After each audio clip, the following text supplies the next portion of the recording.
नमस्कार प्यारे विद्यार्थियों, आप सभी 11वीं क्लास के छात्र छात्राएं ध्यान दें कि अपना एक लेसन चल रहा है गद्य खंड में स्पीति में बारिश।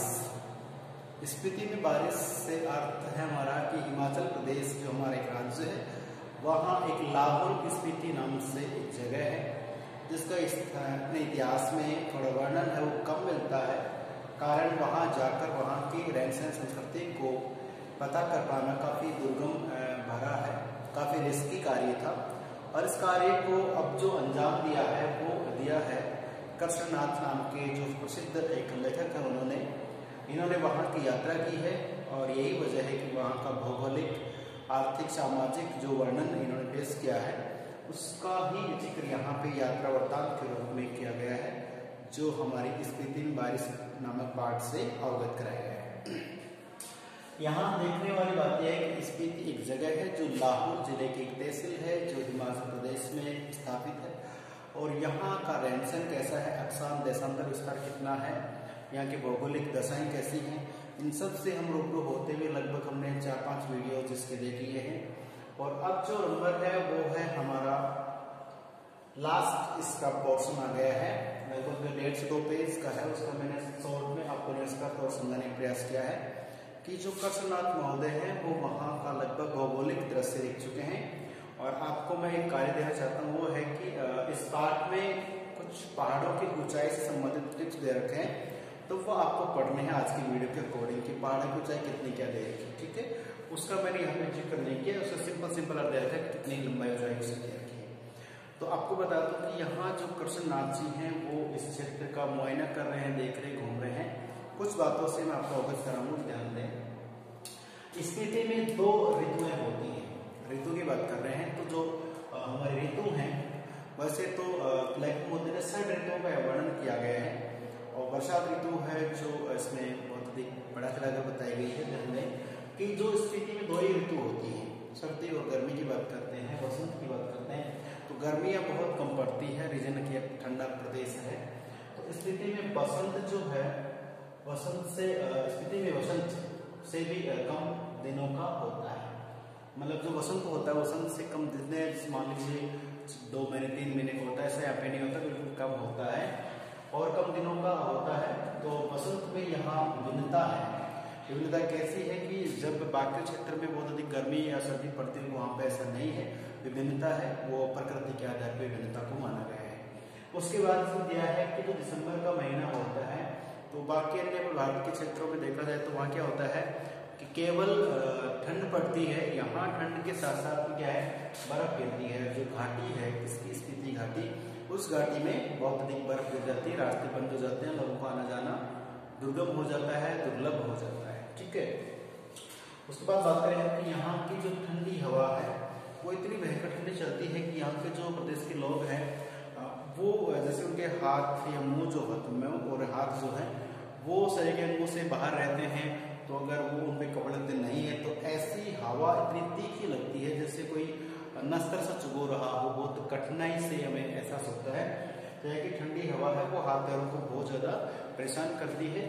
ठीक है, हाथ मुंह पर सोल से चुभती है। ठीक है, बहुत ज्यादा दिक्कत आती है, भयंकर ठंड पड़ती है। स्पीति में लाहौल से भी कम वर्षा होती है। बात कर रहे हैं स्पीति जो है, ठंड की बात कर रहे हैं तो स्पीति जो है लाहौल से भी कम वर्षा होती है। लाहौल एक जिला है और उस जिले में फिर भी बारिश अच्छी हो जाती है, लेकिन जो स्पीति है उसमें तो लाहौल से भी कम बरसात होती है, ये अच्छी बात है। उसके बाद है कि स्पीति में साल में 1 फसल होती है।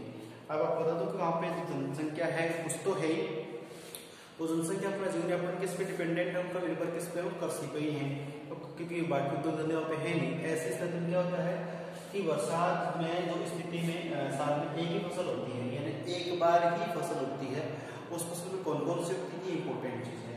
ध्यान रखिए, मुख्य फसलों के रूप में एक तो 2 प्रकार के जौ पैदा होते हैं। क्या होता है कि मुख्य फसलें 2 किस्म का जौ पैदा होता है। जो छोटा, बड़ा, लंबा भी होता है, ये भारत के स्पेशल जगहों में ही है। तो 2 प्रकार का जौ पैदा होता है। गेहूं पैदा होता है, गेहूं एक प्रकार का होता है। मटर भी पैदा होता है बहुत अच्छे किस्म का, और सरसों भी पैदा होती है स्पीति में। प्रश्न आ सकता है कि स्पीति में कौन कौन सी फसलें उगाई जाती हैं। तो पूरी साल में एक बार फसल उगती है, महीने 6 महीने उसी में लगते हैं। वो फसल कौन कौन सी, जो गेहूं चना, मटर और सरसों की 4 प्रकार के पौधे वहाँ पे फसल वहाँ पे होती है। अब बात कर लेते हैं कि स्पीति में वर्षा एक सुखद संयोग है। वर्षा क्योंकि यहाँ पे देखिए बर्फ गिरती है ठीक है, लेकिन बरसात कम होती थी। अब बरसात कम होने से क्या है कि आप जानते हैं ठंड बहुत देर पड़ती है, लेकिन बरसात होने से ठंड कम पड़ती है, ये ध्यान रखना इस बात का। बर्फबारी ज्यादा होती है तो वहाँ क्या होता है कि बर्फ ज्यादा गिरती है, बरसात होती नहीं थी, और वहाँ के लोगों को बरसात की बहुत ज्यादा अधिक आवश्यकता है, लेकिन बरसात हो नहीं पा रही है। इसमें क्या है कि वहाँ के लोगों को समस्या है कि भाई बरसात तो होनी चाहिए, लेकिन बरसात हुई नहीं है। तो ऐसे में क्या है कि जो मटर, सरसों, स्पीति में वर्षा एक सुखद बात कर संयोग। इसमें बताया कि जो फसल है वो एक होती है और साल भर लग जाता है और बरसात कम होती है, तो स्पीति में वर्षा एक सुखद संयोग कैसे है कि बरसात जब होती है बहुत अच्छा उनको सुकून मिलता है, सर्दी भी कम लगती है और फायदा भी होता है। स्पीति की घाटी में क्या होता है कि वर्षा हो रही है, और ऐसे में आपको जो वर्षा हो रही थी उस समय जो हमारे कृष्णनाथ महोदय लिखते हैं, ये एक जो कॉटेज इन्होंने रखा था, उस कॉटेज में 100 बंद अंदर थे। जैसे बाहर बहुत तेज बारिश हो रही थी, उन्होंने देखा कि इतनी भयंकर बारिश है, उन्होंने खिड़की को खोल के देखा तो बहुत अधिक बारिश थी। ऐसे उन्होंने क्या किया कि खिड़की के दोनों पाल इसमें दे रखा, पाटने की पाल बढ़ाने में दोनों दरवाजे बंद कर दिए, और छेर में से देख रहे हैं तो छेर में से केवल बरसात की जो आवाज एक शंख की बात है, बहुत भयंकर गर्जना और आवाज कर रही थी, जबकि वहां पे बारिश को देखा नहीं उन्होंने, जबकि महसूस किया है, सुना है कानों से। तो बहुत तेज मात्रा में, बहुत तेज गति से बरसात होती है। प्यारे बच्चों, यहाँ पे देखिए इससे पहले बारिश बहुत कम दिनों में हुई थी, लेकिन जब कृष्णनाथ जी उस दौरे पे थे, उस टाइम घूमने में निकले हुए थे, उस समय उनको पूरा मुआयना कर लिया, और अंत समय जब चलने वाले थे तब देखा उन्हें भयंकर बारिश होती है। रात का समय था, बहुत बारिश हुई, बहुत पानी भरा उधर से।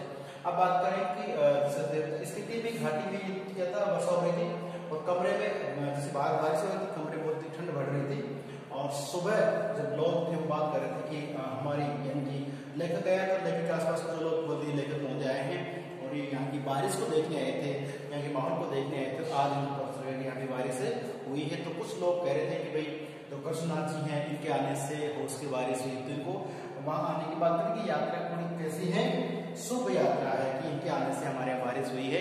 आप जानते हो कि अपनी हिंदू संस्कृति में क्या होता है, किसी के आने से अगर कुछ अच्छा हो जाता है तो हम उसका क्रेडिट सामने वाले को देते हैं कि आपके आने से हमारे साथ ऐसा हुआ है। तो प्यारे बच्चों, पूरा मुआयना भी कर लिया, और अंत में इनका टारगेट था कि बरसात को देखा जाए कैसी होती है। तो बरसात इनको हो जाती है, पे देख रहे इन्होंने, तो वहां लोगों ने कहा कि स्पीति में बहुत दिनों के बाद बारिश हुई है। इस प्रकार से लेसन की जो कहानी है मैंने आपको पूरी बताई है। लगभग आपका हर वीडियो में सारी बातें डिक्लेयर कर चुका हूँ। अब आपका फर्ज ये बनता है कि एक बार इन वीडियोस को देखने के बाद या तो पहले आप क्या करें, बुक का अध्ययन कर लें, ठीक है, और उसके बाद वीडियोस को ऊपर नोट कर लें, और वीडियो देखने के बाद में आपकी समस्या रहती है तो आप अवश्य पूछें। तो ये अपना लास्ट फाइनल वीडियो था स्पीति में बारिश का। जैसे क्वेश्चन आंसर जो हैं वो छोटे क्वेश्चन आप ढूंढने का प्रयास करें, और बड़े भी अगर मिल जाते तो करिए, कोई डाउट नहीं है। और फिर आपको लगता है कोई समस्या है तो आप स्कूल भी आपने कभी कभार और वीडियोस भी देख रहे हैं तो आप अपने सॉल्यूशन ले सकते हैं, उस प्रश्न का उत्तर क्या होगा पूछ सकते हैं, ठीक है। लेकिन मेरा मतलब है इस पार्ट को एक बार रीड करें, वीडियोस को देखिए, दोनों को मैच करें कि भाई ऐसा तो नहीं कि वीडियो कुछ और है पार्ट में कुछ और लिखा हुआ है, क्या दोनों का कॉम्बिनेशन है या नहीं है, सर ने क्या लिखा है क्या नहीं पढ़ा है। तो सारी बातें नोट करने के बाद आपको लगे कि कुछ पूछना है तो पूछिए, नहीं तो अपने नेक्स्ट लेसन में चलते हैं, ठीक है।